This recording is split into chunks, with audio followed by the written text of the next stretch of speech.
اب آگے ان کے بارے میں اگر آپ کو مزید بتاؤں تو کہ وہ صرف اور صرف 11 سال کے تھے جب وہ عالم بن چکے تھے. جیسے کہ میں نے آپ کو ان کی بایوگرافی کے سٹارٹ میں بتایا تھا کہ ان کی جو فیملی ہے وہ شروع ہی سے انہوں نے ان کی بہت ہی مذہبی تعلیم جو ہے وہ کی تھی. علی خامنہئی جو ہے ایران کے مقدس ترین شہر مشہد میں سن 1939 میں جیسے کہ آپ کو بتا چکی ہوں کہ پیدا ہوئے تھے, اور انہوں نے اپنے والد کے نقش قدم پر چلتے ہوئے عالم بننے کا فیصلہ کیا تھا. اور یہ ایک آسان فیصلہ نہیں تھا کیونکہ وہ شاہ محمد رضا پہلوی کے دور حکومت میں بڑے ہوئے تھے, اور رضا شاہ جو تھے ان کے دور میں بڑے ہونے کا مطلب آپ جانتے ہیں کہ ایک جہاد کرنا, کیونکہ وہ ایک سیکولر قسم کے بادشاہ تھے جو مذہب کو ایک قدیم اور مشکوک چیز سمجھا کرتے تھے. اور ان کے دور حکومت میں اس طرح سے فیصلہ لینا کہ وہ ایک عالم کے طور پہ سامنے آئیں گے اور وہ مذہب کو لے کر ساتھ چلیں گے. آیت اللہ خامنہئی کی سوانح عمری لکھنے والے جو شخص ہیں جن کا نام ہے جی مہدی خلجی, ان کا کہنا یہ ہے کہ خامنہئی بہت کم عمری کے اندر یعنی کہ صرف 11 برس کی عمر میں ہی عالم بن گئے تھے.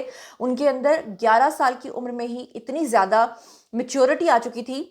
کہ وہ دیکھ کے لگتا ہی نہیں تھا کہ ایک چھوٹا سا بچہ جو شرارتیں کرتا ہے, کچھ کرتا ہے, کبھی کچھ کرتا ہے, لیکن وہ ایک عالم بن چکے تھے. ان کے بارے میں کہا جاتا ہے کہ وہ ایک عالم کا لباس پہن کر سڑک کے اوپر بچوں کے ساتھ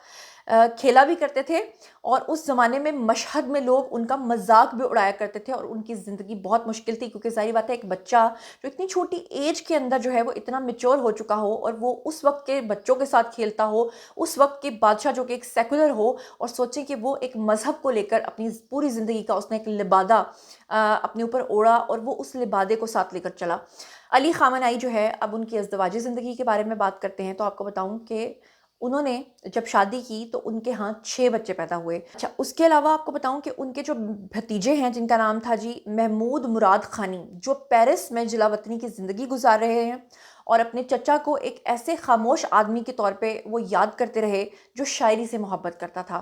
مراد خانی جو ہیں انہوں نے ان کے بارے میں بتایا تھا کہ وہ ایک بہت اچھے اور ملنسار شخص تھے. تاہم دلچسپ بات یہ تھی کہ انہوں نے کہا کہ میری یادوں میں اس کے علاوہ کچھ زیادہ خاص یادیں جو ہے وہ نہیں ہیں, وہ کسی بھی طرح سے ابھر کر سامنے آنے والی نہیں ہیں. وہ ایک عام آدمی تھے, مثال کے طور پہ مشہد کے رہنے والے سبھی لوگوں کے اندر جو ہے وہ شاعرانہ رجحانات جو ہیں وہ ہوا کرتے ہیں. تمام ایرانیوں کے پاس شاعری کی کتابیں ہوتی ہیں اور ہم سب فنون سے محبت کرتے ہیں, یہ ان کا کہنا تھا. ان کے جو ابتدائی سال تھے ان کے بارے میں کہا جاتا ہے کہ وہ تمباکو نوشی کرتے تھے, سگریٹ اور وہ جو ایک ہوتا ہے وہ پیتے تھے, لیکن کچھ مذہبی آدمی جو ہیں ان کے لیے یہ بہت ہی غیر معمولی بات تھی. وہ شاہ ایران کے مرکزی مخالف جلا وطن عالم جو ہیں آیت اللہ روح اللہ خمینی کے حامی تھے,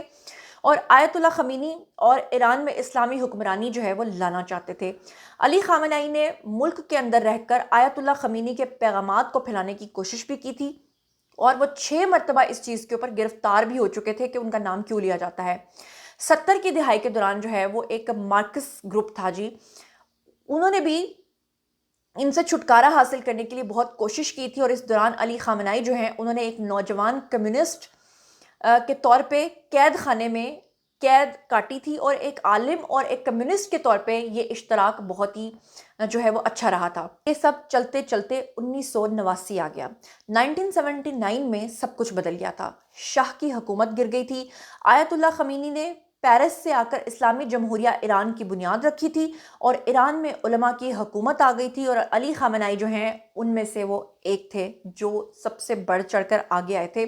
40 سالہ اس وقت علی خامنہئی جو ہیں ان کے قریبی حلقے میں وہ شامل ہو چکے تھے, اور انہیں تہران میں جمعے کی نماز کی امامت جو ہے وہ سونپ دی گئی تھی. ان کی اہمیت اس بات سے ظاہر ہوتی ہے کہ تہران میں امریکی سفارت خانے پر جب قبضہ ہوا تھا تو اس وقت اس میں انہوں نے اپنا اہم کردار ادا کیا تھا,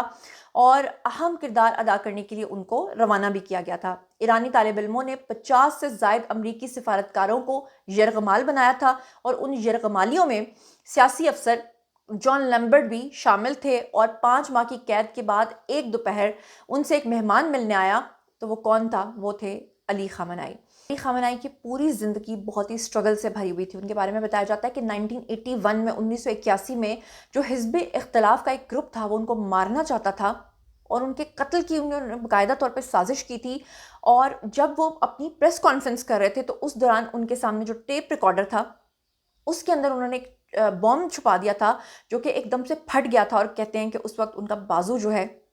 وہ شدید زخمی ہوا تھا, یہاں تک کہ کچھ لوگ کہتے ہیں کہ ان کے ہاتھ نے کام کرنا چھوڑ دیا تھا. ان کا جو رائٹ ہاتھ ہے وہ بالکل کام کے قابل نہیں رہا تھا. علی خامنہئی نے بعد میں تہران میں ناظرین کو یہ بتایا تھا کہ میں حملے کے بعد بہت بری حالت میں تھا، کیونکہ کسی نے سوچا بھی نہیں تھا کہ میں زندہ بچ جاؤں گا۔ انہوں نے کہا کہ میں نے محسوس کیا تھا کہ موت میرے دروازے پر تھی، اور آنے والے دنوں میں نے سوچا تھا کہ میں بچ کیوں گیا ہوں، اور یہ